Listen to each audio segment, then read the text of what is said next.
What do you make of the idea of the Nashville Royals? Does that have a certain sound to you? Does that make you hot and bothered? Does that get you all bent out of shape at 6:20 on a Wednesday morning? What do you think?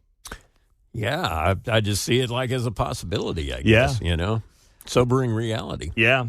Well, Tony's Kansas City had this story yesterday, and I did some journalisming of my own as a follow-up here to the story. Capital J. Big old capital J. Even a capital O, I would say.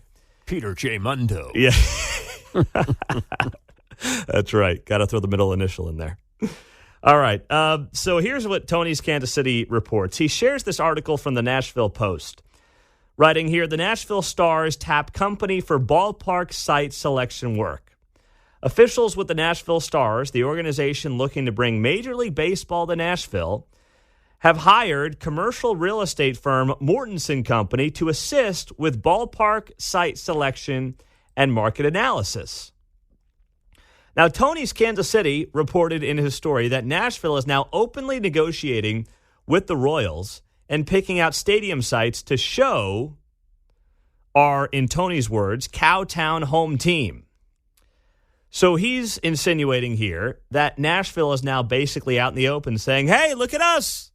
We got this group over here, and we're going to be potentially showcasing some locations for the Royals to move if and when things don't work out in Kansas City.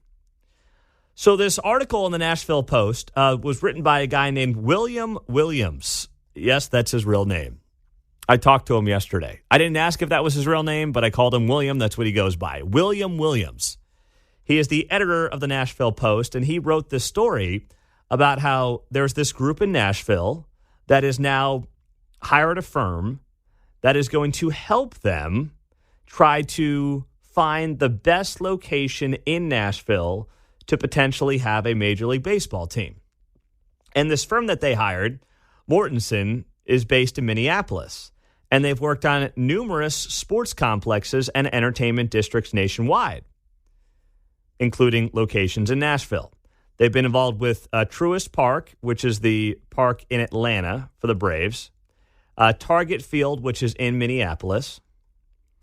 They've also worked on FedEx Forum, Allegiant Stadium, which is the Raiders' new stadium, and U.S. Bank Stadium, also up in Minneapolis.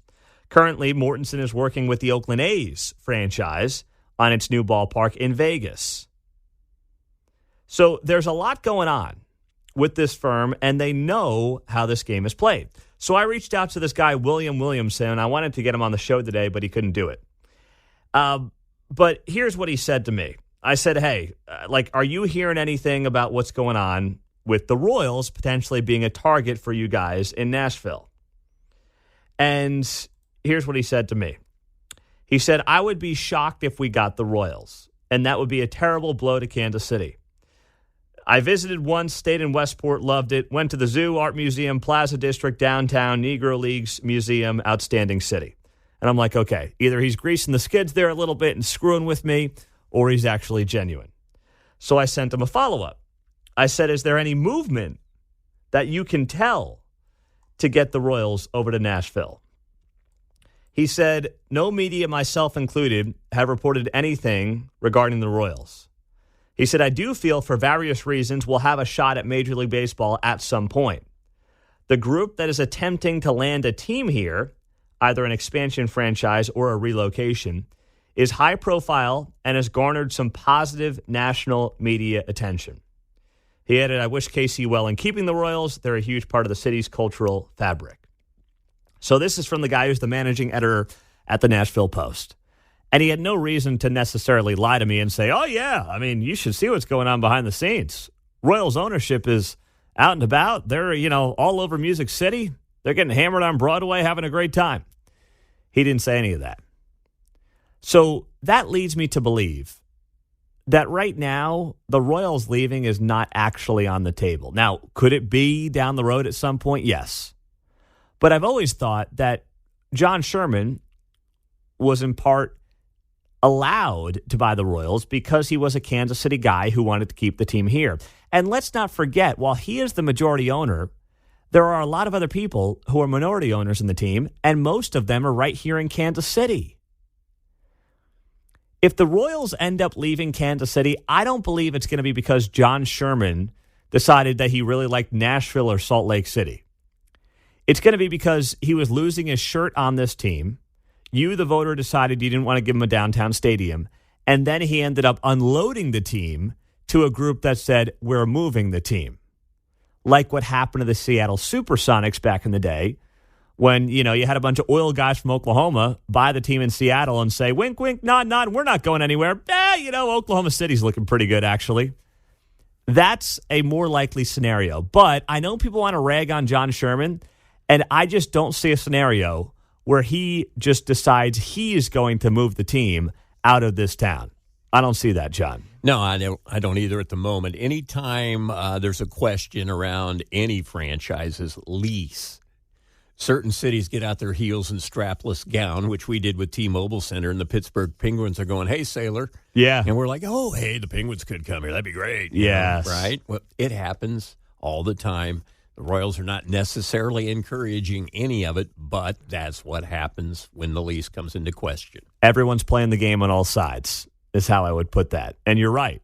So I'm sitting here right now with less than 3 weeks to go until this vote for Jackson County on a yes vote or a no vote to have this 3/8 cent sales tax either extended or, stripped and put back into place, whatever you want to call it.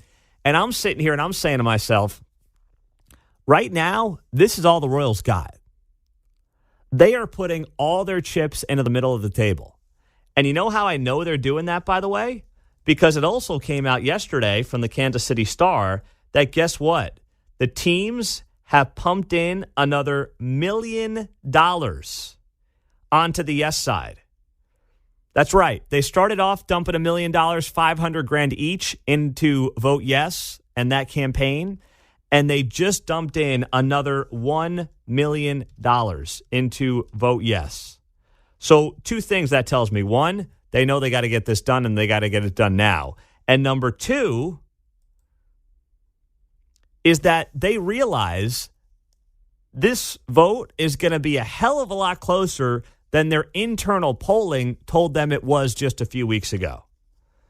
So, yeah, this is 11 hours ago. The Chiefs and the Royals have each contributed another $500,000 to their campaign to get you, the Jackson County taxpayer, out to the polls on April 2nd to vote yes. So you're going to be hearing a lot more ads about this on radio. You'll be seeing a lot more ads about this on TV. And, the Vote No side has a great grassroots movement. The question is, do they have any money to spend on some traditional media? Because I do think they're going to need it. But also the Royals and Chiefs are feeling the pinch.